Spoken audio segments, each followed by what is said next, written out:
Welcome to Sports Talk with Steve Jones, the daily talk show with the voice of Penn State football and men's basketball. You never know what special guest may stop on by any given day. Now here's the man of the hour, Mr. Steve Jones.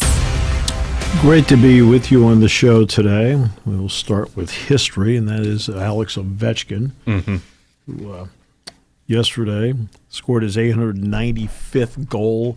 As soon as they won, I watched the game. That's the game I chose to watch yesterday because I thought it would be good call. No, because I wanted to see history, and it was 2-0. And when Washington went on the power play, you're like, well, here we go. And top of the circle, left side. How many times have we said it before? In that same spot? But different. Usually it's like a one-timer bang. This time he set it up and he snapped a wrist shot. It wasn't the typical one-timer. And he banged it past him. It was just a great moment. And Kenny Albert did a great job with it. TNT did a great job with the ceremony. 895 goals. The all-time goal-scoring leader in the NHL. I mean, he is about as good as they get. I mean, he did it in the exact same number of games, I believe, that Gretzky got his record. It is. So one extra goal in the same amount of games. That's incredible. It's remarkable. To his credit, he's had one of those histories within the league and with the fans where there have been times he's been painted as the bad guy. Yep. And part of that happened to be people in our part of the woods because they love Sidney Crosby so much. You can love Sidney Crosby and appreciate Alex Ovechkin. Just like I'm sure there are Washington Capitals fans that love Alex Ovechkin and appreciate Sidney Crosby. Yeah, of course. They're two great players playing at the same time. Now you'll have the little back and forth. Hey, he's got 3 Stanley Cups. He's got 1. The second overall pick in that draft that year was Geno Malkin.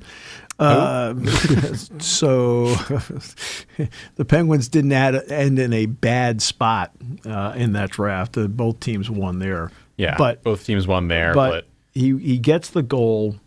Washington is having a great year.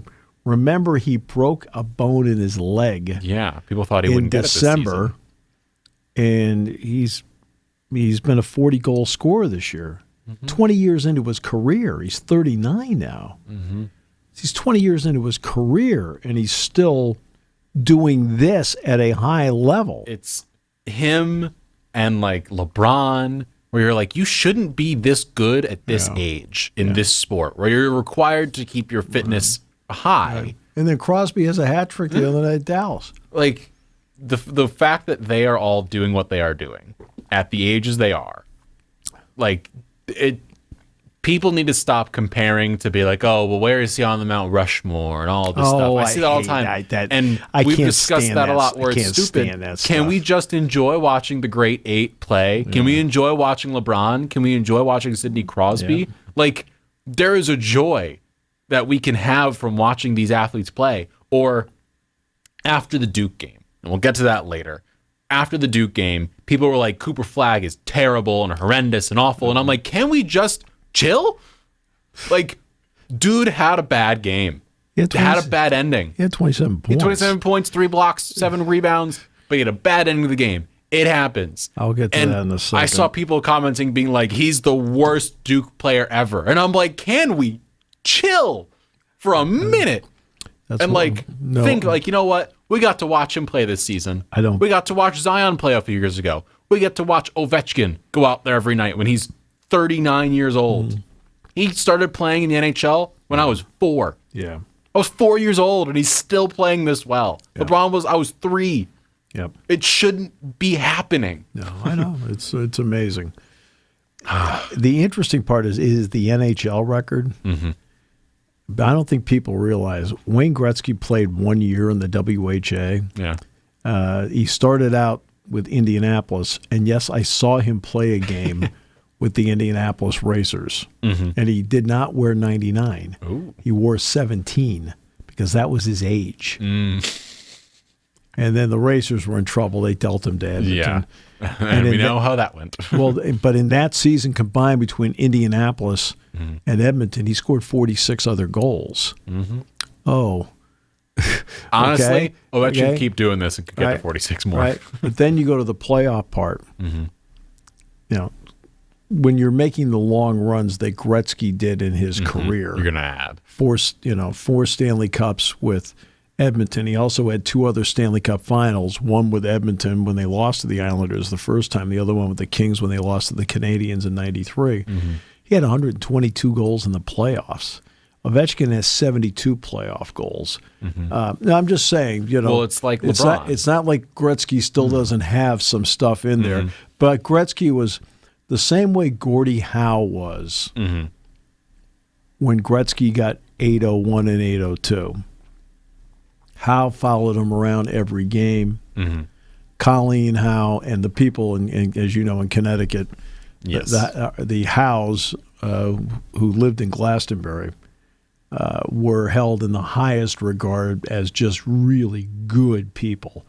Colleen Howe made sure that Janet Gretzky got a gift. And so Janet Gretzky, remembering that, gave Alex Ovechkin's wife a gift yesterday. It was very classy all the way through. And a great job of them quickly going from introducing Gary Bettman and Wayne Gretzky, right, to keep the booze down. I mean, no matter what Bettman does, he gets booed everywhere. I did see, though, Gretzky, I guess, after he got the gold record, got a Maybach, or I believe, or a Rolls Royce, one of the two. And they were in the locker room. It was a Rolls Royce. Rolls Royce. And Leonsis was there, and Bettman was there. And Ovechkin looks at them and goes, huh? And I guess Bettman then said, we'll work on the salary cap for that. Being like, you know what, you guys are close to salary cap. We can wiggle like 400 grand around. We could do this for you. It's good. That's crazy. There's a bonus in your contract that says car. But to his credit, as to how he has handled all this, Gretzky, everybody expected he would handle everything with the same class that Gordie Howe did. And I'll say that in my career, one of the great moments, and it was my senior year in college, was interviewing Gordie Howe for my senior project on the merger of the WHA and the NHL. And Ovechkin, who has had this up and down history in the league, he was never the darling of the league like Crosby. It's just the way it works out. He's always been the star, but he's never been the star. Right. Has handled this with incredible grace, humility. He's talking about Tom Wilson. He's talking about Nicholas Backstrom. He's talking about the 3 guys essentially that have been with him the longest. Backstrom's assisted on the most goals for him, and he's talked about them. He went through and he hugged every person on the Washington team, and spent extra time with the equipment guy and the trainer. Then he made sure he went over. The Islanders were classy; they waited for him, right? In a line, and he went over and shook all their hands. And then thanking all the fans the way he did. He's handled the whole thing like. I think he feels finally, starting with the Stanley Cup in 2018, starting with the Stanley Cup, I think that was the moment where you feel like he felt accepted. Yeah. As the star that he is. And it's so many sports where a lot of stars aren't accepted in that regard, where like you can tell like they're the best, but it's like there's just something that's not clicked. Yeah. And for him, it was 2018. I remember, I guess, 2 years ago now, when the Warriors won that second title, or they won the title against the Celtics. All of a sudden, Steph can do no wrong anymore. And that was kind of like it just. But how'd they win the title? They won the title without Kevin Durant. They won the title with Kevin Durant, but that was what they it had was. won one without him before. Yeah. But then, they put together the super team. They're like, okay. But it was that title against Celtics where all of a sudden just something clicks with the fan base, something clicks with all of the different NBA followers. Same thing here with Ovechkin, where he won the title in 2018. All of a sudden, like, the acceptance of the casual fan has now fully come in for him. Right. Where he had the Washington fans loved him, but now everyone loves him. And that takes a lot to get. There's not many players that get that. So that was yesterday. And now we'll see what. I mean, again, Washington's having a terrific season. He's going to score more. But, he's going to score playoff goals coming up because, they're going to be, I think they're the 1 seed in the East, I believe. As of this exact second, going over to the East, I believe, they are the 1 seed. As of right now, they are above the Leaves, they're above the Lightning, above everyone. They are never think I know what I'm talking about. I know what you're talking about, Steve. Know what I'm talking about. Okay. They're chilling there 107 points. Next best is Toronto at 98. Right. The only team better than them in the league is Winnipeg. So let's now get to the Duke game with Houston. Before we get to that, I do have one more topic to get to. On the records, on the greatness of athletes, if we can get there first. Before we get to the Duke stuff, to highlight this real quick, the NBA has announced the next class for the Hall of Fame, and I wanted to touch on the players real quick and just get a little mention of them and a little love for them. Sure. So one of the players, of course, I was a fan of him. I went to Syracuse. Carmelo Anthony is getting inducted into Naismith. He's going in. Dwight Howard, and it's very cool to see Carmelo Anthony being inducted because for reasons I still don't know, it's felt like him and a lot of other players in that 2000s, 2010s to 2015 chunk. It's like, oh, but you're not LeBron and you're not even Kevin Durant. And then Curry at the end of that. And then all of a sudden it's like, if you're not them, how beloved are you? And Carmelo is one of the greatest scorers of all time. He's 10th all time on the points list.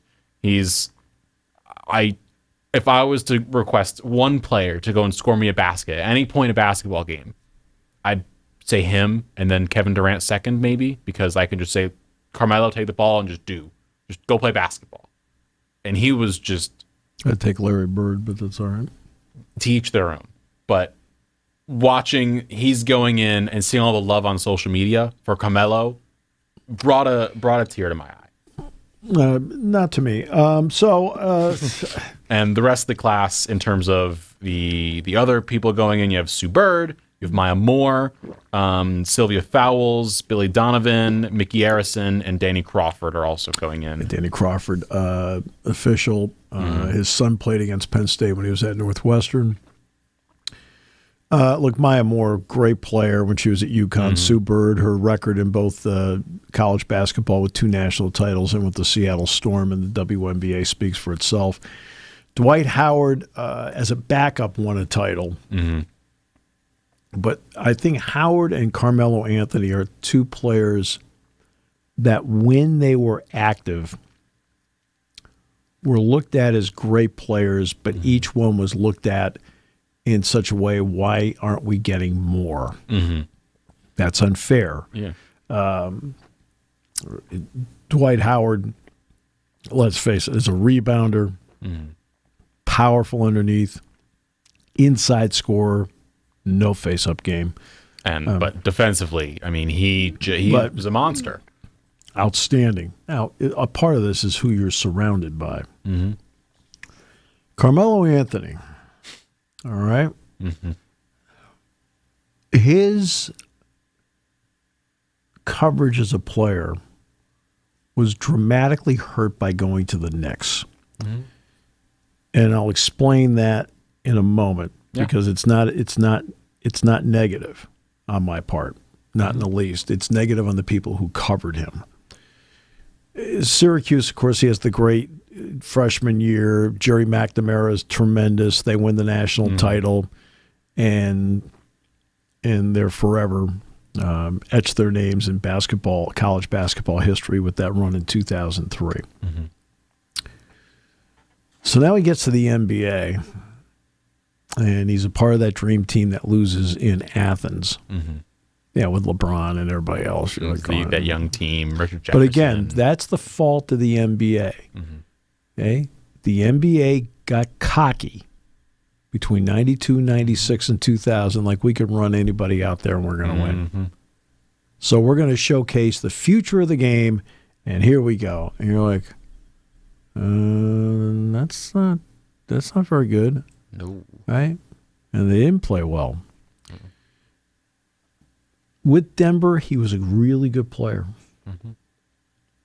When he goes to the Knicks, when you get traded like that and you are anointed to be the savior of the franchise,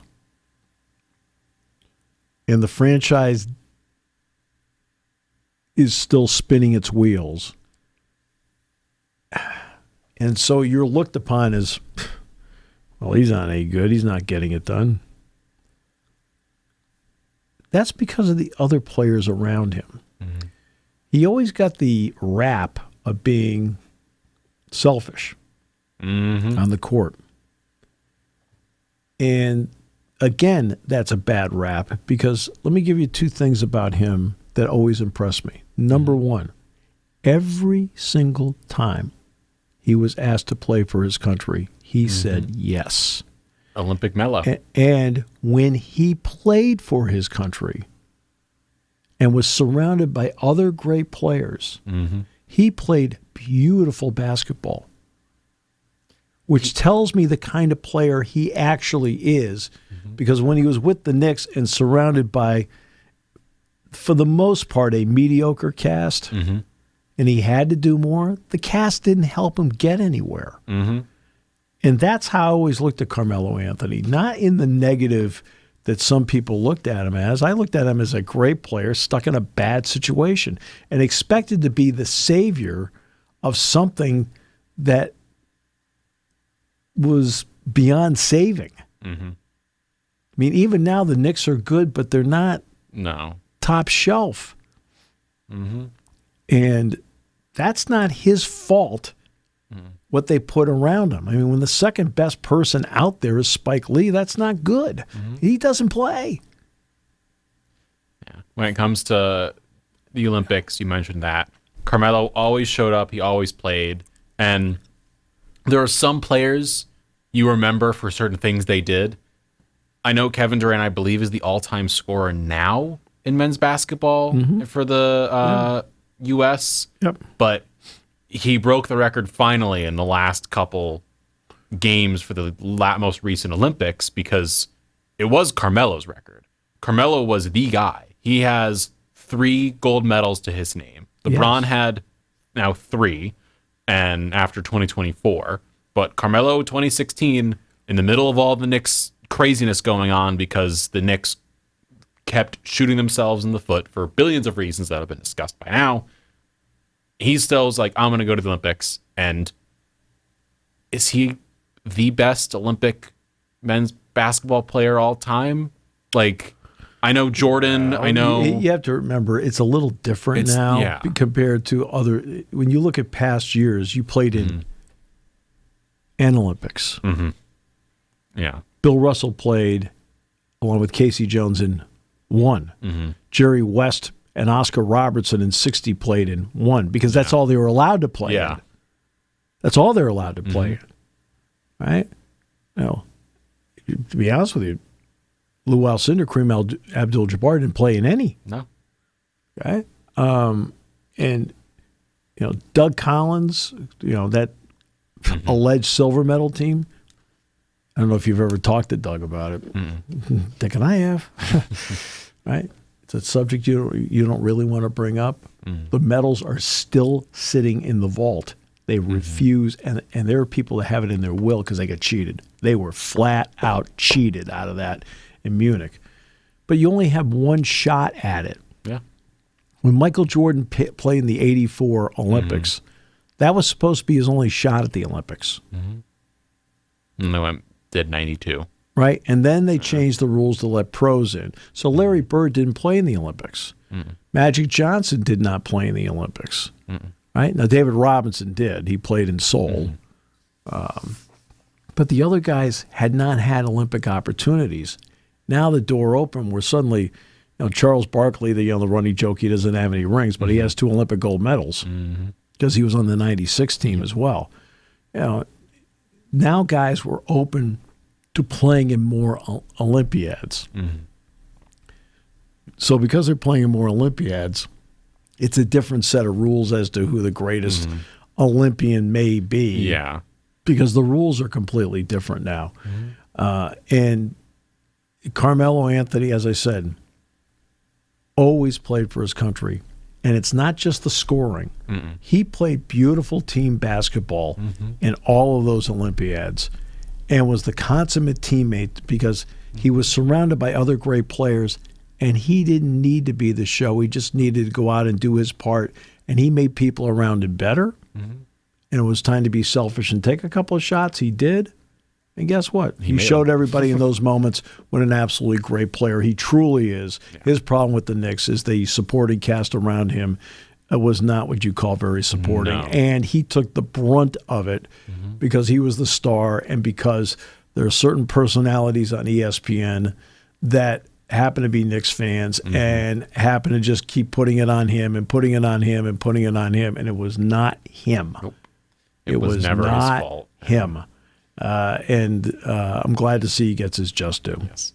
So I just wanted to highlight him and the rest of the players getting into the hall because I was like, it's always incredible. And as a Knicks fan, someone to Syracuse, someone who watched him, I was at his first game as a Knick, which is forever etched in my mind watching the video, the I'm coming home video, and him walking out, just all of it. I can vividly picture. So I wanted to give him his flowers before we go and lambast another ACC school. No, I'm not going to. No, this is not about lambasting them. No, this is not. Let's take this in a couple of ways. As you know, I always encourage students to do their own thinking. To do not follow the pack. I said, the pack more often than not is actually not right. And we've seen that. You want a list of stories? Let's go for it. You want a list? You don't need to. But. No. I'm not going to give you the list of stories, both news and sports, that have been that are wrong, were portrayed wrong, and you sit back and go, do these people ever? I mean, seriously, you start asking yourself with the list of stories, like where narratives took over, and you start to really look into it and go, are these people ever right? And seriously, you have to ask that question. Are these people ever right? Right? So this is why you have to do your own thinking. So let's start with this. The common refrain when you are behind, and Houston did not play a smart game for the first 35 minutes. They really, for whatever reason, got themselves out of character, and they did not play smart basketball. The last 5 minutes, they got back to playing who they are, right? And played smart, had better judgment, played defense. So let's get to conventional thinking, follow the pack, as opposed to what you should do. Right? Minute to go. What did and again, great respect for Bill Raftery, Grant Hill, but in this case, Dick Girardi and I are like, what are they talking about?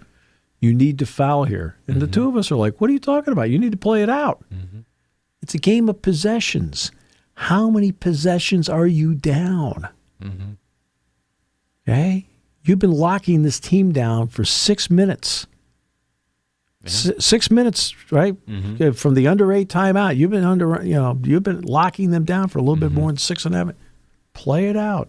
That's why coaches in the NFL, they punt because they're like, my defense has been on fire. I'm not going to take it away from them. Right.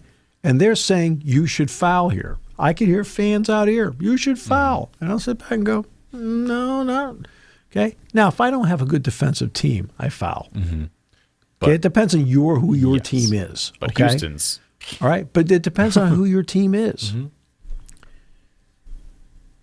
How many timeouts do I have?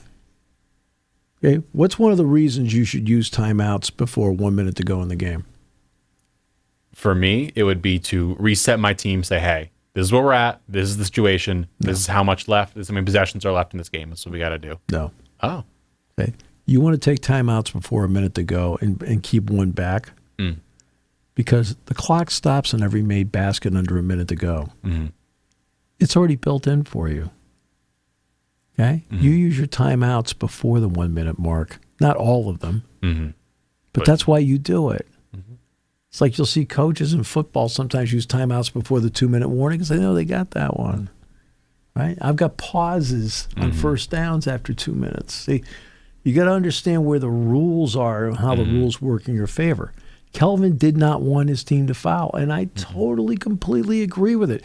It goes counter to, you got to call a timeout, you got to do that. You don't have to, there are multiple ways to win. I try to point this out to fans all the time. Okay? Because the TV people have ingrained in you've got to call a timeout and you've got to foul, it doesn't mean you have to call a timeout or foul. Well, guess what? They're saying in the broadcast, you need to foul. You need to foul. Now, it doesn't mean it's going to work out. It never means, even fouling it may not have worked out. Okay? Doesn't mean it's going to work out, but there are multiple ways to do it. So after his player commits a stupid foul, which is the JoJo Tuggle, knocking the ball out of the hands of the inbounder, it's a technical foul. After that, because that was a brain, that was just like, what are you doing? I mean, it's like a brain malfunction, right? But he made sure JoJo was on the ball because he's a great defender with length. JoJo made a mistake. But then he's a big reason he ended up winning the game. They go through that sequence. They don't foul. They get the ball back with 32.3. Okay. Then, of course, offensive rebounding. Houston needs to excuse the expression here. All right, seriously, excuse the expression. In some ways, like we talk about the inbounds play they ran against Purdue and won. Okay. And Purdue just, again, they're the ones that committed the brain. Yeah. Like, what are you doing here? You're not guarding the inbounder? Like, Braden Smith jumped off and whatever. Right. Things happen because they're 18 to 23. That's we'll get the Cooper flag in a moment. Okay? And Houston, to win the game, cannot win the game in the 80s. If they're playing Duke and the game's in the 80s, and Duke has 80 points, they're not winning. They need to keep the score right around 70. It's just the bottom line. And they need to muck the game up a little bit. And when I mean muck the game up, I'm talking about all the unplanned possessions called offensive rebounds. Offensive rebounds are ad-lib plays. Okay? You can run the most beautiful sets in the world, whatever, which is great. But when you get 19 second chance points, and I think Duke had 2, when you get 19 second chance points, and everybody knew going into the game that Houston offensive rebounding was so important to them, because guess what? Right? There are certain teams where I keep the stat on my chart as to the offensive rebounding. I'll give you the prime example. It's always been Rutgers. Right? The running joke we have is the missed shot is a critical part of their offense. Yeah. Right? It's just a fact. Right? This isn't being like, oh, you're just being okay? When you research this stuff for a living, like Dick Girardi and I do, when you research this stuff for a living, that's why you put it on the chart. Okay? You're not being a jerk when you say the missed shot's an important part of their offense. It is an important part of their offense. Okay, I've got a whole stat sheet that tells me here. They're averaging 13 offensive rebounds a game. They're averaging X amount of second chance points a game. Right? Those are those muck it up moments where the beauty of the great set that you run, you can run the most beautiful set and it's no good and you get the rebound and you kick it off to somebody else and in an ad-lib moment you score, you get second chance points. You got the same 2 points you would have had if you took the jump shot on the perfect People never play. remember, like, when, as soon as that ball is in the air, let's say in the case of if it's Duke and Malawach gets it, and all of a sudden he turns. Malawach had no rebounds in the game. Which is crazy. 0. But let's say, okay, in this case, Cooper Flack had 7. I'm saying, though, that's my point, though, on the second chance points. Malawach literally had no rebounds in the game. Doesn't make sense. And he was supposed to be the guy that Houston couldn't handle. Yeah. But let's say someone gets the rebound for Duke, and all of a sudden they turn. The defense isn't where they're meant to be because everyone's either crashed or changed or moved. Everyone moves. It's just naturally part of it when the ball is in the air. The offensive rebound, all of a sudden, someone's somewhere they shouldn't be. Boom, boom, boom. Open three, open layup. Something happens. And so in this case, Houston, offensive rebounding. So again, that's how they play. Right? Yeah, they'll run sets. Their three-point percentage has been much better than ever before. There's a lot of things that Houston has done better this year offensively. And I'm going to get to the free throw part in a moment here because Roberts made the 2 free throws. In fact, I'll get to it right now. Last year, I think they played Duke in the regional in Dallas last year, right? And Houston killed itself at the free throw line. As Joe Crispin always told me back to his playing days till now, he says, Steve, those are free points. So, starting in July, each player had to make 150 free throws. Right? And they put the sheet underneath Kelvin's door. And by the way, the off day between the 2 days, sheets under the door, comes back. Roberts made 150 free throws. This is on the off day in the tournament. Between the two. Made 150. When it came time to step to the line, he knocked down 2. Now, Mike will do some of the same things, except it's 60. Right? You got to get out and you got to hit 10. There's 6 baskets, should be 8 in the practice gym. That's the current group had nothing to do with the design of that gym. The person that designed all that is no longer here because he took another job and not because he got fired. And so you got to go out and make 60. At 10 it's 6 different baskets. So they work on it here all the time too because they know how critical it is. And Penn State, by the way, was 83% at the free throw line in the final 4 minutes of close games. I know people don't believe that and whatever, and I could really.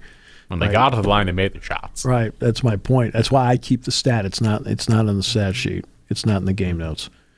But Roberts steps up. But Roberts did it. Okay, to his credit. Now let's get to the ability to get the ball in. I can't believe how many times have you heard me say that there is no team in America that is really good in that situation? Nobody. I've said it over hundreds of times and over again. Nobody's good at it. Right? Did you? I'm trying to think. When they played Kansas and won in overtime, were you on that trip? Okay, you weren't on that trip. It was a Saturday night, and we're watching. Penn State was going to play on a Sunday. That may have been the Michigan. Was that the Iowa-Michigan trip? It was a Saturday night, I remember. And same thing. Houston's, right, floating in the water. Like, they're not going to win tonight at Fog Allen Fieldhouse. Come back, get it to overtime, fall behind, come back, win the game. This game was reminiscent of that. You had a free throw shooter and Harris go to the line. 92%. It had been 3 years since he missed 2 at the line. Missed them both.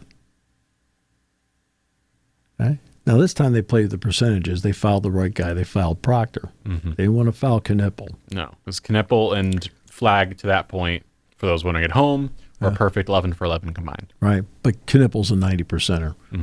Proctor 65%. And has been like this at the free throw line in the tournament. Now, broadcast-wise, you were not helped. Okay? Don't do a game reset where you tell everybody each team has 8 fouls. Don't do that. You tell them each team has 8 fouls, and then you point out, which means each team still has one more 1-and-1 to go. You have to explain that part. No offense, Syracuse guy. Didn't explain that part. I mean, sir, you've got to explain that. You've got to say that, okay?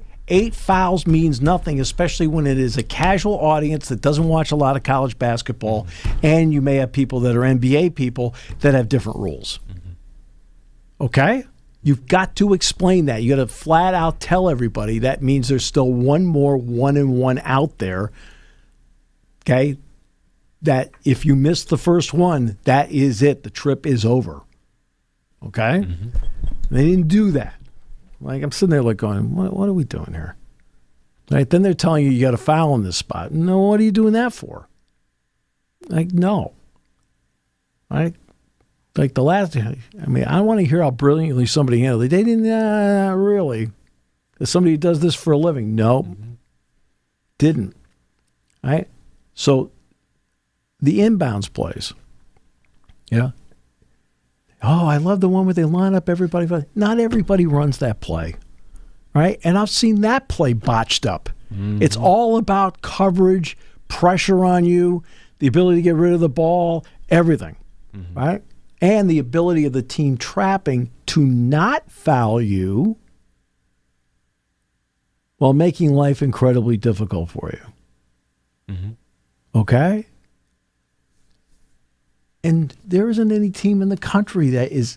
I'm sick and tired of. Duke blew it. They did it like everybody else does. Almost everybody else fouls it up. Kansas fouled it up. Duke fouled it up. Believe me, Houston's in that spot. They foul it up. Everybody fouls it up because they're 18 to 23 years of age, and they don't handle the pressure like you would expect pros to handle it. And there are pros that don't handle it, right? And as for Cooper Flagg. Look, they run the play to him. Roberts did tell everybody, like in the second half of the game, look, because Flagg did a great job in the first 30 minutes of the game to get the ball. They run the double at him. He almost always found the person that was open off the double. Well, Roberts just said, I'll take him the rest of the game himself. Sixth-year guy. He said, look, he scores. Right? Yeah. And look, all he did was he made sure he was there. He made sure he took a tough turnaround jumper, right, in the lane. Let's give him credit. He was taking a shot for the lead, which was a 2 and not a 3. Yeah. Right? And the call on Flagg on the rebound was awful. It's a bad call. It's just an awful call. No getting around it. It does not need to be made there. In this Final Four on that day, I didn't really see any calls. I went, okay, whatever. That call, you're like going, that's the only foul Flagg was called for in the whole game. He didn't do anything on the play. No. Right? It's like, okay. Now, to fans who don't like Duke, it's poetic justice that Duke gets called for foul and gets probably jobbed on one. It's about time all the years that Duke got calls. So I say, okay, I got you. Right? But it was not a good call. I mean, it wasn't even remotely a good call. No. It wasn't even a defensible call. And that aside, most teams, the vast majority of teams, do not handle end-of-game pressure well. I see it over and over and over and over again. Yeah. I mean, we've discussed it pretty much every game. And I know people talk about like Penn State's 1-8 in the final 5 minutes. I mean, you could flip that around in a year, believe me. What was Duke this year? Oh, with Saturday's game, they're 1-4. Yeah. In games decided by 5 points or less. Good teams win close games. Great teams don't play close games. Right. That's what you've said before, and it's true. Right. Well, I mean, they had all those 20-point games, and they weren't in that spot. They finally got in that spot, and they did not do a good job when they needed to of getting the ball into the right hands. If you were to draw it up, the one guy you absolutely had to get the ball to if you were Houston was Proctor. Now, if Proctor makes him, he makes him. But he's only a 65%er. You take the odds. He's only 50% in the tournament. So he's been like this at the line. So if you're going to roll the dice on anybody, you roll it on him. You don't want to roll it on Knipple. You don't want to roll it on Flagg. Right? And it was 1-1. because it was only the 9th team foul. And again, something I tell my class all the time, you're the one. I said, you don't need to listen to what other people say as to how to play it out. Use your own instincts. Okay? Figure out how many possessions. Figure out what the foul situation is. Right? Okay? Things like that, where you sit down and say he can give you an idea of what the coach might be thinking, and also figure out what the coach's philosophy is. Yeah. Kelvin's philosophy has always been to play it out, unless like the possessions are in such a way where I've got to. Now, once it got under 32 seconds, that's when they ended up fouling Proctor. Okay, because at that point, now the shot clock doesn't work in my favor, and I need the possession. So now the dynamics change. With a minute to go, no, that's why he played it out. It was smart, right? Now, and it's smart because because it worked out. Yeah, he may have been like, oh, why did he play it out? They lost all that time and they scored. I mean, that can happen. Yeah, I would, because you know me, I always look at, okay, what are the pros, but also what are the cons? I mean, that's why I've always been critical of analytics. Analytics only tells you what the pros are. Analytics does not tell you what the cons are. Yes. Okay? So now they've got Florida tonight. One thing you do, what Houston does, their style of play as the game goes wears you down. Duke is not a deep team, despite what people think. They're a top-heavy team. All right? But you're not a deep team. That's the difference tonight. Florida is a deep team, both in the front court and in the back court. I mean, they're going to be able to run out 10 guys tonight. And guess what? All 10 guys are used to playing minutes. Yeah. Right? And that's going to be a big difference tonight, because Florida is going to be a fresher team in the last 5 minutes than Duke was on Saturday night, because despite all the mistakes maybe that Houston made in the first 35 minutes, right, they still were pressuring, making Duke run sets, the whole deal, and reducing possessions. And Duke was tired at the end of the game. Yep. That's one of the reasons why you get to the last 2-3 minutes of a game and teams start doing the pressure thing and the offenses don't. They're tired. You don't have the legs, the brain power at that point. You're mentally tired, the whole thing. That's why you see team after team after team not do well in that situation offensively. It happens. I've said this over and over again. Every team across the country. Florida is deeper, right? They are not going to be exhausted in that spot. They have to stay out of foul trouble, but they're not going to be exhausted in that spot tonight. They should be fresher. And I know Duke, for example, can take advantage of the long timeouts. And, man, the timeouts are long. They're 3 minutes in the NCAA tournament. Plus, you get extra ones along the way. It's like, okay. Well, let's discuss a player for Florida who had the most impressive. Clayton was great. Oh, my gosh. He, down the stretch of that game, like, I know we're far away from that, but it's been brought up enough now, right? I would like to bring it up as well. I know, following the rest of the people, he played his way into whatever comes after college, a really high spot. Every year there's always one player who just throughout the NCAA tournament puts their way into the draft, and they're leaving regardless. They're a senior. They don't have any more eligibility. Janai Broom played at Morehead State. Mark Sears played at Ohio University. And Walter Clayton Jr. did the exact same thing in this game. He was at Iona. Right? And he was not a highly regarded, highly recruited guy. And the irony is he didn't go with Rick Pitino to St. John's. He went to Florida. And look, he controls the game. He has a great shot. He has a great feel for the game. It seems like he knows where all the chess pieces are on the floor. And he's just played at a high level. I mean, look, it didn't take much for me to put him on my Wooden Award ballot. I'm not going to say where, but he's on it. And it just is one of those guys, everybody develops on their own clock. Some guys come out like Cooper Flagg, and their clock is already in full gear.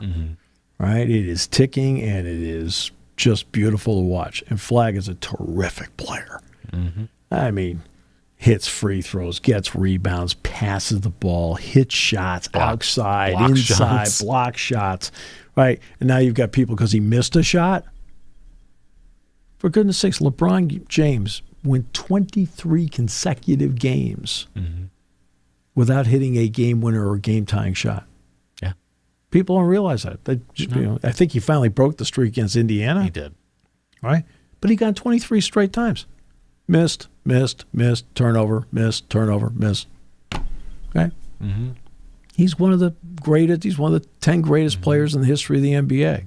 Mm-hmm. How come you don't say he's the greatest? Because as the history gets longer and longer, I don't usually assign best. No, He's among the best. Different eras, different players. 23 straight games, game tying or game winning shot. Either missed it or turned it over. 23 games. You're going to look at an 18-year-old guy, and he's 18. He's not 19 right now. He'll qualify for the draft because he turned 19 later in the year. Right? It's a technicality. And it's also a year out, if I'm not mistaken. You have to be a year removed also from high school. Yes. You got to be 1 year out, 19 years of age, but they're very flexible on the 19. It's like within the calendar year. Okay? Well, that's what he is. He's 18 years old, taking that shot on a stage with 70,000 people inside the dome, and he was short. Well, 27 points, they're not even in that spot if they don't have him. I mean, what did they score in the game? 67? 67. So he scored 27 of their 67 points, yet he's a choker. Right? Hey, sorry about how that insurance thing fell through for you on your sale there. You're going to go back to the office? I'm going to tell you you're a choker? No? Oh, you had money in the game. Oh, now he's a choker. I understand that. So Houston plays Florida tonight. I think depth makes a big difference in the game.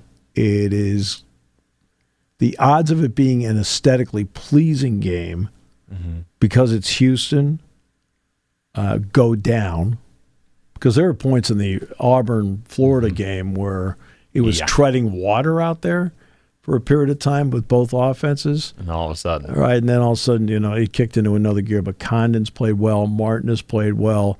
They're 5 deep at guard. In the 5th guard, a lot of people would love to have that kid. He is a good player, right? And he plays a few minutes here and there, but they're 5 deep at guard.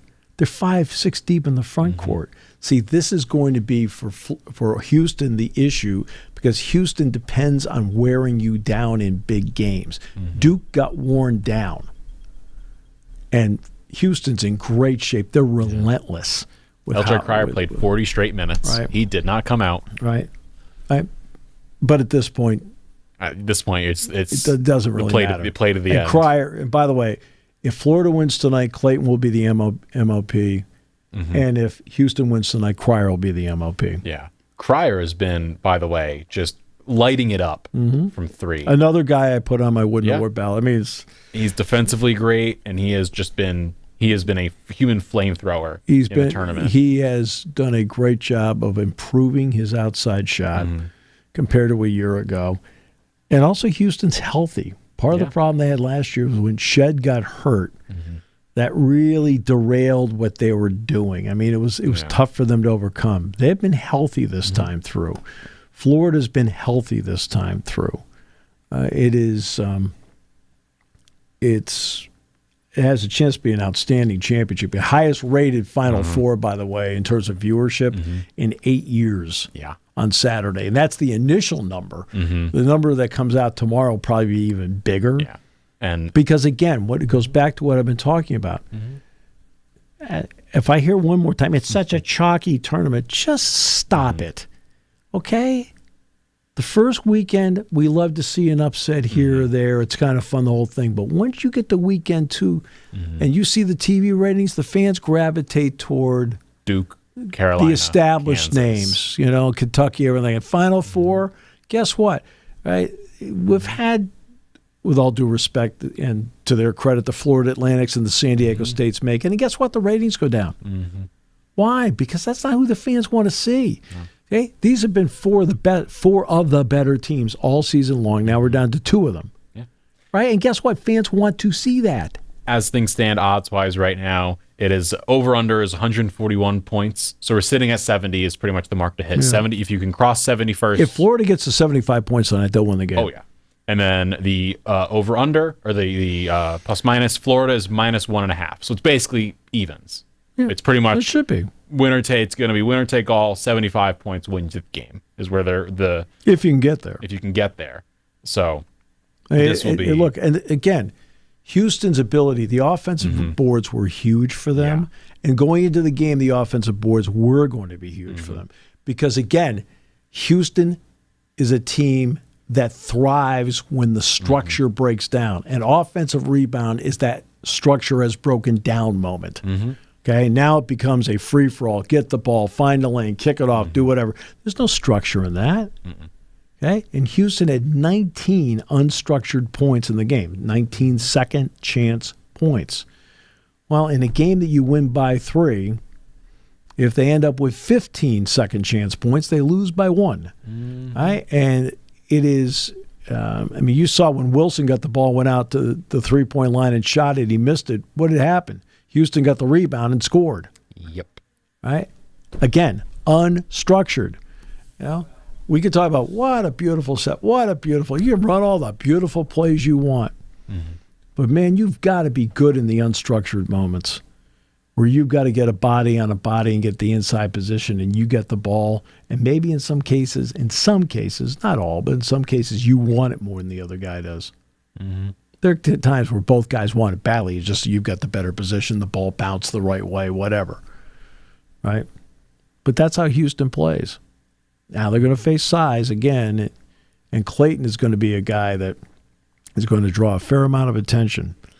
Roberts, they don't have to worry about doubling anybody from Florida up front.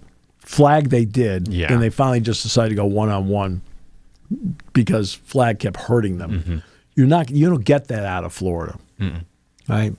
But when it comes to the free throw line at the end of the game, Florida's better. Yeah. Florida's one of, if not one of the best teams in the nation free throw shooting. Like them, Wisconsin, of course, we discussed all season. 80-something%. So it'll be an electric night tonight. A lot going on. Also want to shout out UConn women's basketball. Won the women's tournament. They ran them out. They have, since 2000, I believe, UConn has won 32% of all men's and women's finals, which is just absurd. Right. No, it is. And Gino Auriemma, another brilliant job on his part. They had not won the national title since 2016. AZ Fudd played great. Paige Beckers. I really didn't see much of the game, to be honest with you. I watched the Ovechkin thing. But credit to them. And by the way, one quick note, and I'd have to close on this. Right, and it's a negative. Okay. You have a Bush League organization when you have a group of people that do not even remotely understand their fan base. What the Pittsburgh Pirates did over the weekend. All you have to do, I always refer to it as management by walking around. And I mean it's in anything. Like when some people will ask me about the state of the country or whatever, I can say, well, you know what? I go around a lot of different places and see a lot of things. I don't just sit in some think tank and go, that's just what I think. Yeah, okay, why don't you walk around a little bit? Take a trip. Well, it's the same thing with this. Why aren't there people walking around the ballpark and seeing all the 21 jerseys that are in the ballpark? Okay? Now, there will be some Skeens jerseys, but there aren't many 13s out there. There aren't many 60s out there. Okay? 21s. Roberto Clemente. All over the place for Roberto Clemente. And the news you're, of course, referring to was... They had the Clemente 21 on the right field wall, and that wall is 21 feet high to honor Clemente. And it's called the Clemente Wall. And why do you think it's called the Clemente Bridge? Okay? They had the 21 there. They took it down and put an advertisement there. Hey, what are you doing? I mean, who sat down and said, yeah, well, we'll put it there. We'll just take that down. Nobody's going to notice? Right? And I've got a funny feeling that some of the people who, were a part of this really don't know who he is. No. I'm telling you, my gut is from the outside that the people who made that decision really don't know, who he really is, and they don't know the connection of the fans to who he is. And because the people I see wearing 21s around the ballpark, right? No offense, they aren't in their 60s and 70s, okay? They're in their 20s, 30s, and 40s. He passed away more than 50 years ago. So these aren't fans who finally remember him playing. Hey, you've got a whole segment out there that never saw him play a second. They weren't even born when he played. And they're wearing 21s because they feel that attachment to him, either through highlights or stories or the greatness of the man or what he meant to the community, what he meant in terms of everything that he did from the heart to help other people in this area, in other countries. He died doing that. There's an emotional attachment there. And you have people running that club and those below them. There's people that in this chain